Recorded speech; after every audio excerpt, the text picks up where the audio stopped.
Alrighty, ladies and gents, just a quick little video on function notation. Alright, so suppose we have f of x equals x squared minus 3x minus 18. Okay, what the heck does that mean?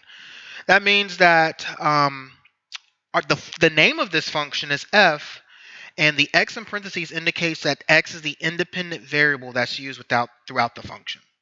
Okay, so this doesn't mean f times x or anything like that. It just means that, hey, we have a function f, and it's a function of the independent variable x.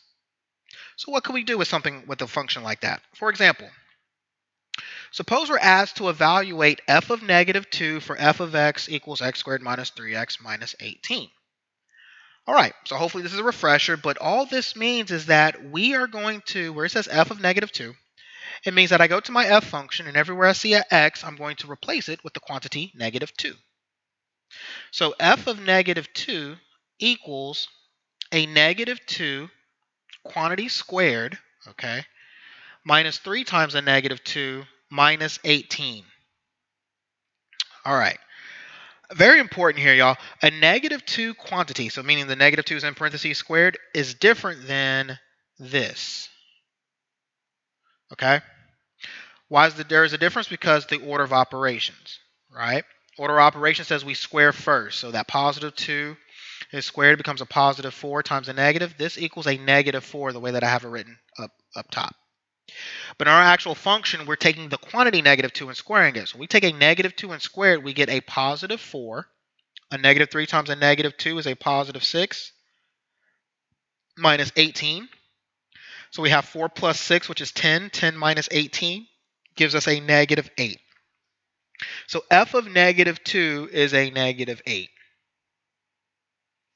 All right? How about this? What if we're asked to evaluate f of x plus h for that same f of x function, x squared minus 3x minus 18? This means the exact same thing as before. It means everywhere we see an x, we're going to replace it this time with an x plus h. So just think of this as just a substitution. So f of x plus h becomes, instead of x squared, is going to become x plus h, that quantity squared, minus 3 times, not x, but x is replaced by x plus h, minus 18. All right?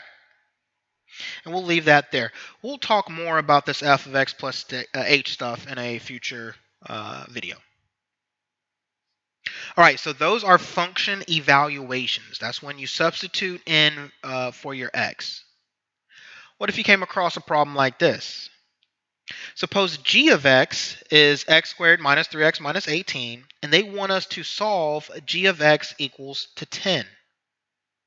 G of x equals 10. So what we're going to do in this case is we're going to take our g of x function, which is x squared minus 3x minus 18, and we're going to set it equal to 10. That's what they told us to do. And we want to solve this equation.